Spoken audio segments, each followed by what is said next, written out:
Hey folks, what's going on? How y'all doing tonight? I'm doing pretty good, I guess. I've had a pretty long day to say the least. I've been running around all day like a chicken with my head cut off, and this and that and other's been going on. But yeah, anybody who read the description to this episode, yeah, it's true. I was censored this morning after doing the show, and I think it was because of the image that I used for the cover of the episode.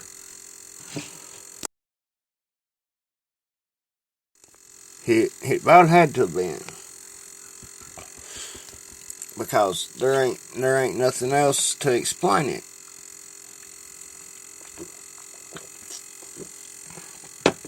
I'm dried up. It's been so hot today. But anyway, yeah, at first I thought like, well, it must have been something I said, because I've got a pretty bad mouth, and I get pretty emotional sometimes when it comes to this stuff. This is what I do. This is what I love, and yeah,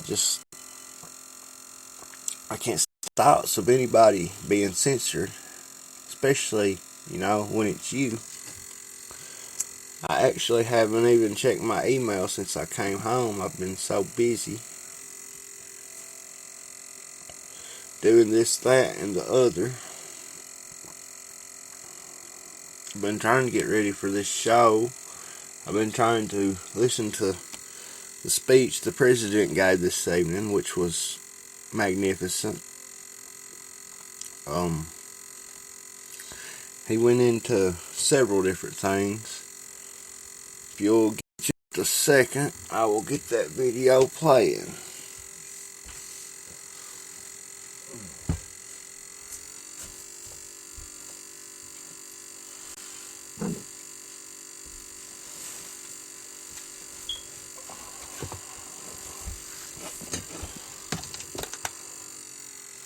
President Donald Trump.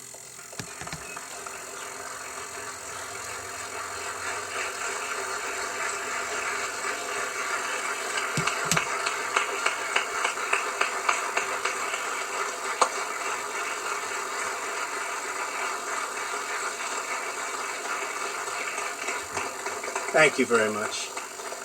Thank you. I would like to begin by addressing the terrorist attack in Manila. We're closely monitoring the situation, and I will continue to give updates. Anything happens during this period of time, but it is really very sad as to what's going on throughout the world with terror. Our thoughts and our prayers are with all of those affected. Before we discuss the Paris Accord, I'd like to begin with an update on our tremendous, absolutely tremendous economic progress since Election Day on November 8th. The economy is starting to come back, and very, very rapidly. We've added $3.3 trillion in stock market value to our economy and more than 1 million private sector jobs. I've just returned from a trip overseas where we concluded nearly $350 billion of military and economic development for the United States, creating hundreds of thousands of jobs. It was a very, very successful trip. Believe me. Thank you. Thank you. In my meetings at the G7, we have taken historic steps to demand fair and reciprocal trade that gives Americans a level playing field against other nations. We're also working very hard for peace in the Middle East, and perhaps even peace between the Israelis and the Palestinians. Our attacks on terrorism are greatly stepped up, and you see that. You see it all over. From the previous administration, including getting many other countries to make major contributions to the fight against terror. Big contributions are being made by countries that weren't doing so much in the form of contribution. One by one, we are keeping the promises I made to American people during my campaign for president.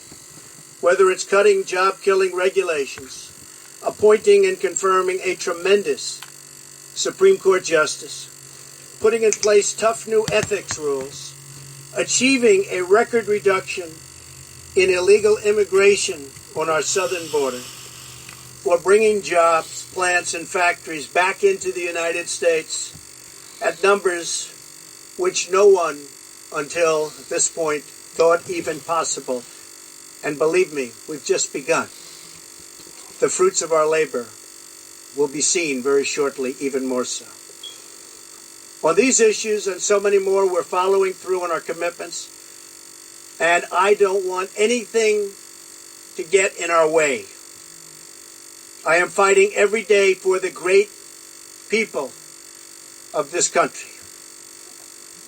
Therefore, in order to fulfill my solemn duty to protect America and its citizens, the United States will withdraw from the Paris Climate Accord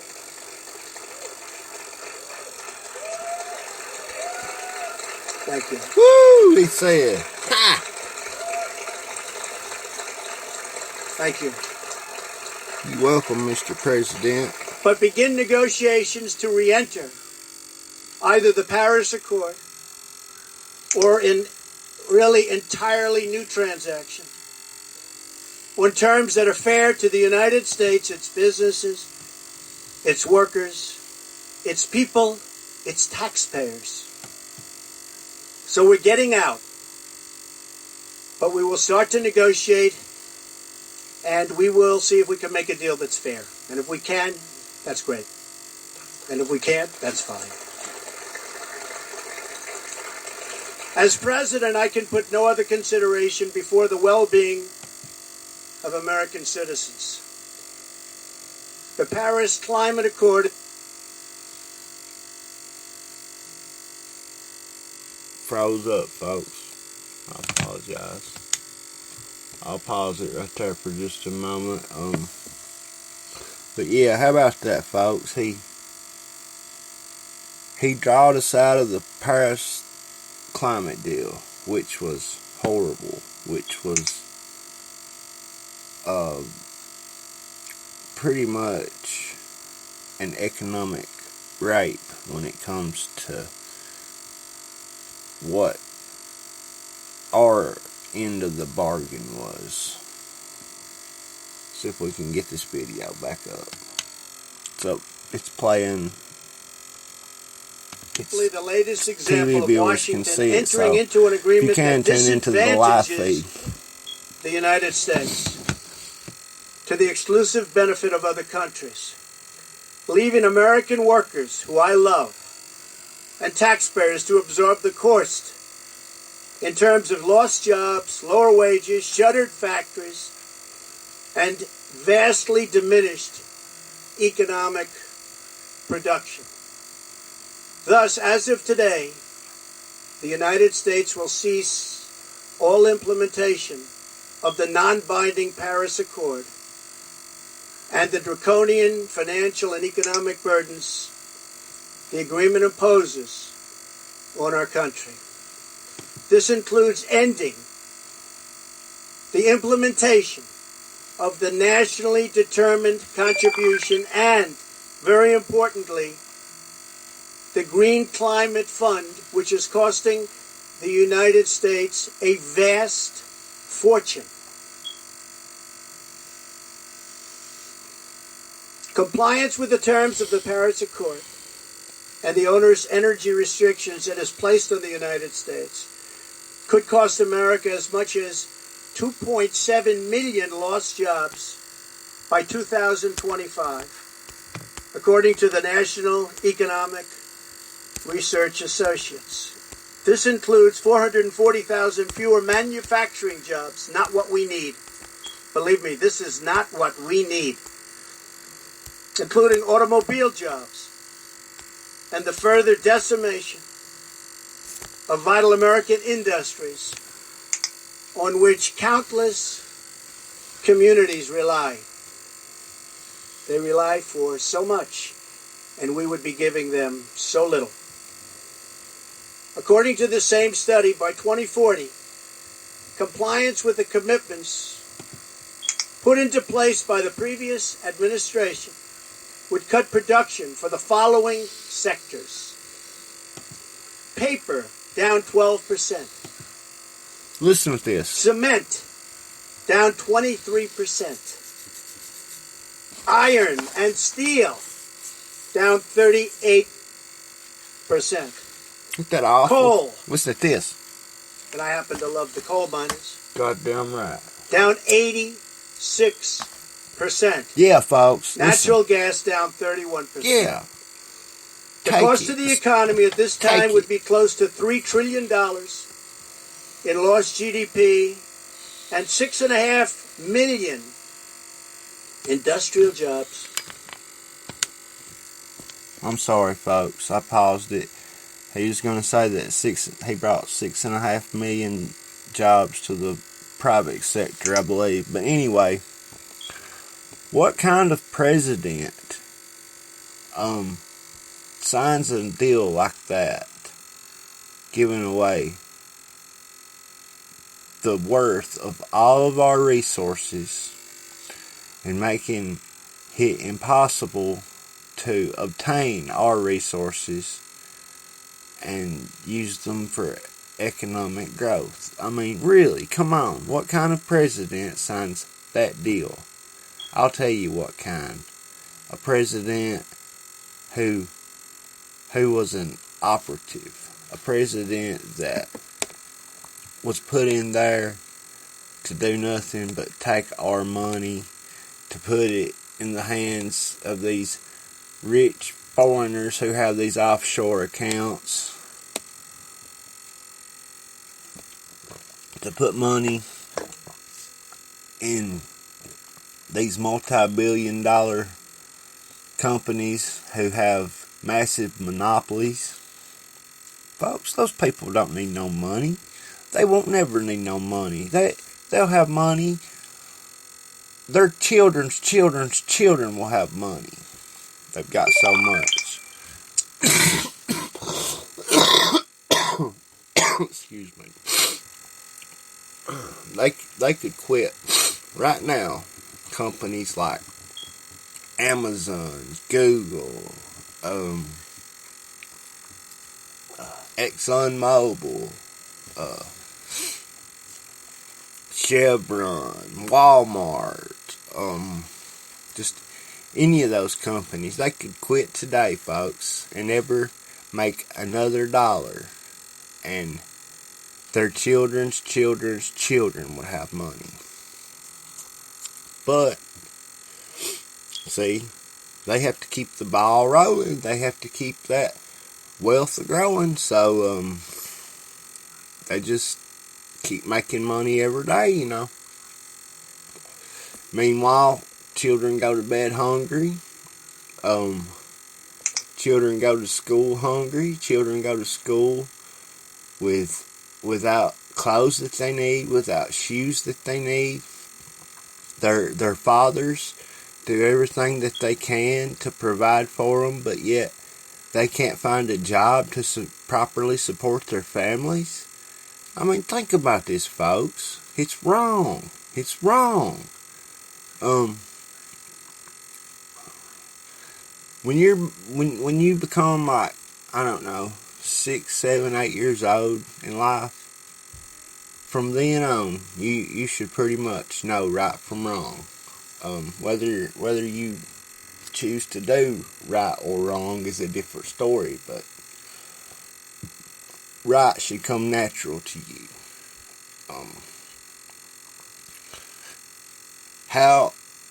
Why would a president try to take our wealth away like that, folks. Obama needs locked up. Obama needs to be hung. Back 50, 60 years ago, folks, they tied him to a stake and shot him. And, they were dead. They just buried them. I don't even know if they had service for them. If you committed a treasonous act against the United States, you was a dead lad. Yeah. But you see how the policies of today have been shaped and formed to protect the guilty and all this when they use our own Constitution and our own Bill of Rights against us, when they write all this legislation that keeps going towards the left the more time that elapses. I mean, come on, folks. It ain't rocket science. It's simple. It's simple. Let's continue with the speech that the president gave this afternoon. While households would have $7,000 less income, and in many cases, much worse than that. Not only does this deal subject our citizens to harsh economic restrictions, it fails to live up to our environmental ideals. As someone who cares deeply about the environment, which I do, I cannot in good conscience support a deal that punishes the United States, which is what it does. The world's leader in environmental protection, while imposing no meaningful obligations on the world's leading polluters. For example, under the agreement, China will be able to increase these emissions by a staggering number of years, 13. They can do whatever they want for 13 years, not us. India makes its participation contingent on receiving billions and billions and billions of dollars in foreign aid from developed countries. There are many other examples, but the bottom line is that the Paris Accord is very unfair at the highest level to the United States. Further, while the current agreement effectively blocks the development of clean coal in America, which it does, and the mines are starting to open up. We're having a big opening in 2 weeks. Yeah. Pennsylvania, Ohio, West Virginia, so many places. A big opening of a brand new mine. It's unheard of. For many, many years, that hasn't happened. They asked me if I'd go. I'm going to try. China will be allowed to build hundreds of additional coal plants. Yeah. So we can't build the plants, but they can. They can, folks. According to this agreement. Yeah. India will be allowed to double its coal production by 2020. Think of it. India can double their coal production. We're supposed to get rid of ours. Oh, even Europe is allowed to continue construction of coal plants. In short, the agreement doesn't eliminate coal jobs. It just transfers those jobs out of America and the United States and ships them to foreign countries. This agreement is less about the climate and more about other countries gaining a financial advantage over the United States. The rest of the world applauded when we signed the Paris Agreement. They went wild. They were so happy. For the simple reason that it put our country, the United States of America, which we all love, at a very, very big economic disadvantage. A cynic would say the obvious reason for economic competitors and their wish to see us remain in the agreement is so that we continue to suffer this self-inflicted major economic wound. We would find it very hard to compete with other countries from other parts of the world. We have among the most abundant energy reserves on the planet, sufficient to lift millions of America's poorest workers out of poverty. Yet under this agreement, we are effectively putting these reserves under lock and key, taking away the great wealth of our nation. It's great wealth. It's phenomenal wealth. Not so long ago, we had no idea we had such wealth. And leaving millions and millions of families trapped in poverty and joblessness. The agreement is a massive redistribution of United States wealth to other countries. At 1% growth, renewable sources of energy can meet some of our domestic demand. But at 3 or 4% growth, which I expect, we need all forms of available American energy, or our country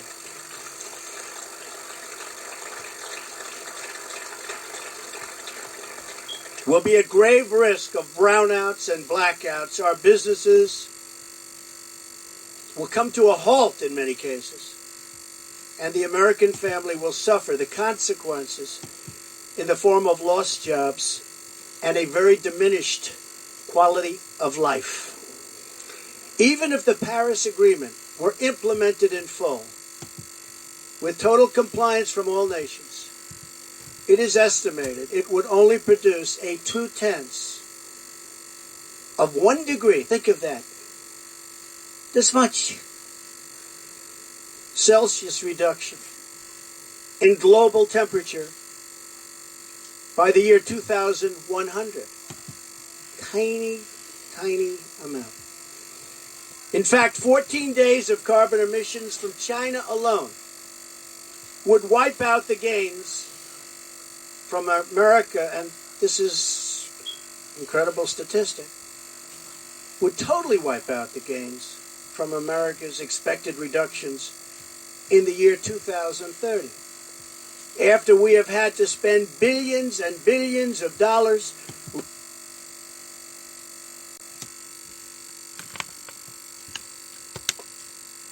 paused again, folks. It's a little bit slow where I'm weighing here. I apologize for that. Let's finish up. We're about halfway through this speech so far. Jobs, closed factories, and suffered much higher energy costs for our businesses and for our homes. As the Wall Street Journal wrote this morning, the reality is that withdrawing is in America's economic interest and won't matter much to the climate.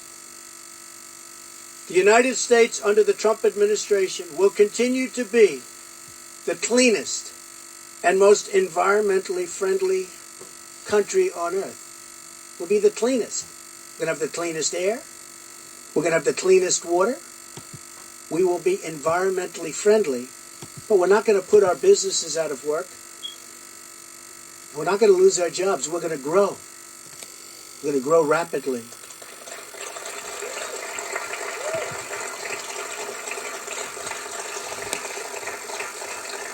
And I think you just read, it just came out minutes ago, the Small Business Report. Small businesses, as of just now, are booming, hiring people. One of the best reports they've seen in many years.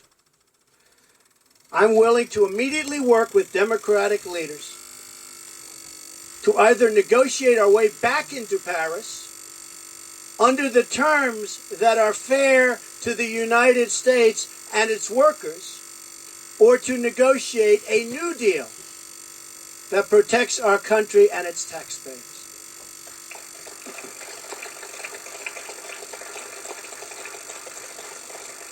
So if the obstructionists want to get together with me, let's make them non-obstructionists. We will all sit down and we will get back into the deal and we'll make it good and We won't be closing up our factories, and we won't be losing our jobs. And we'll sit down with the Democrats and all of the people that represent either the Paris Accord or something that we can do that's much better than the Paris Accord. And I think the people of our country will be thrilled, and I think then the people of the world will be thrilled. But until we do that, we're out of the agreement. I will work to ensure that America remains the world's leader on environmental issues, but under a framework that is fair and where the burdens and responsibilities are equally shared among the many nations all around the world. No responsible leader can put the workers and the people of their country at this debilitating and tremendous disadvantage. The fact that the Paris deal hamstrings the United States while empowering some of the world's top polluting countries should dispel any doubt as to the real reason why foreign lobbyists wish to keep our magnificent country tied up and bound down by this agreement. It's to give their country an economic edge over the United States. Yes, it's not going it to is. happen while I'm president. I'm sorry.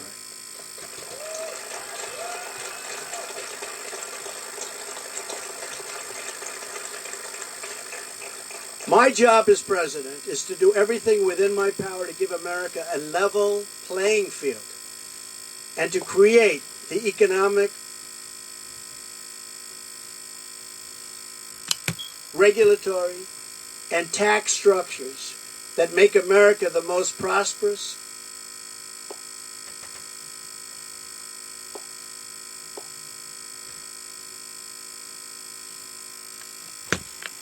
Paused again.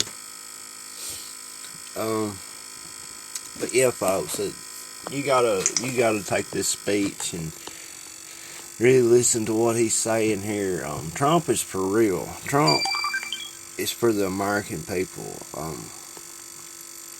These liberals can keep on hating him if they want to, but he's even looking out for their best interest. Trump is not a selfish man. I can tell that about him. And I'll tell you what, folks, I don't think we could ask for anybody any better as president. Hillary sure didn't have your best interest at heart. The Mormon guy, whatever his name was that ran for president, he didn't have your best interest at heart. Ted Cruz, he doesn't have your best interest at heart. Folks, you can tell a man by his enemies. You can tell a man by his actions. When it comes to their words, they're a little bit harder to read because anybody can say anything. But it's their body language and their actions and what they do after they say what they say that you can really tell the true person. I mean, really. Let's continue with the rest of this right quick. and productive country on earth, and with the highest standard of living and the highest standard of environmental protection. Our tax bill is moving along in Congress, and I believe it's doing very well. I think a lot of people will be very pleasantly surprised. The Republicans are working very, very hard. We'd love to have support from the Democrats, but we may have to go it alone, but it's going very well. Yeah. The Paris Agreement handicaps the United States economy in order to win praise from the very foreign capitals and global activists that have long sought to gain wealth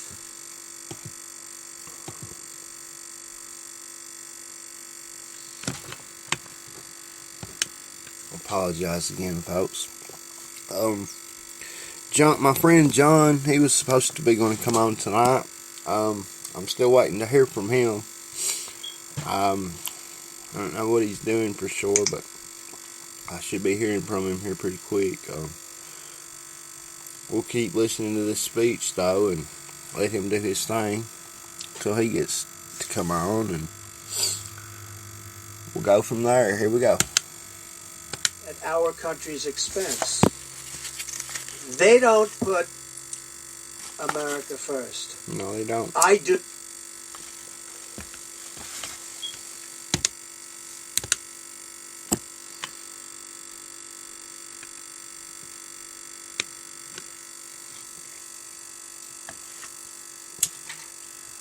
No, they don't put America first, y'all. They put America last, even. Not even second, man. Last, next to nothing. They don't care if we eat. They don't care if we have jobs. They don't care if we have clothes on our backs, folks.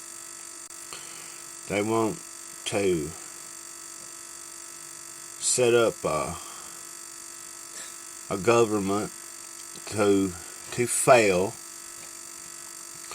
to continue to give money to just anybody, whether they've been Americans all their life or they just come over here as immigrants or as refugees or, exchange students. It doesn't matter. They're just out to cripple our country's economy. And folks, you're more than welcome to call in tonight if there's anybody out there listening to the live feed. I'm sorry, I should have gave that number out earlier. The number is 276-243-1548. Yeah, you can go right ahead and call and weigh in your thoughts. Tell us what you think about all this. Tell us what you liked about the speech. Tell us about what you didn't agree with, didn't like. It doesn't matter. Just call in, folks. I'd love to hear from somebody. But we'll get back to the speech again. And I always will.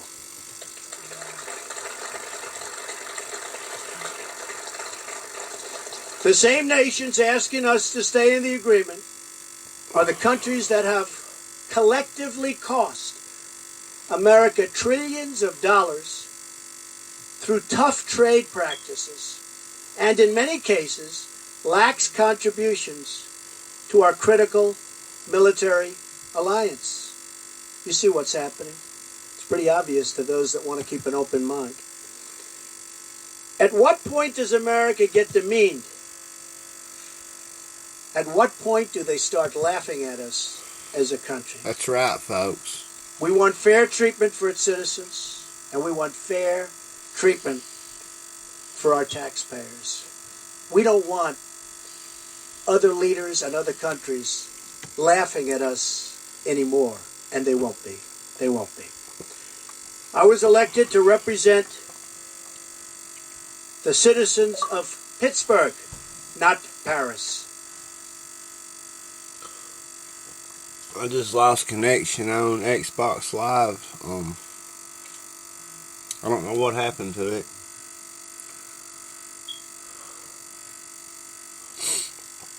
But I just drove it up.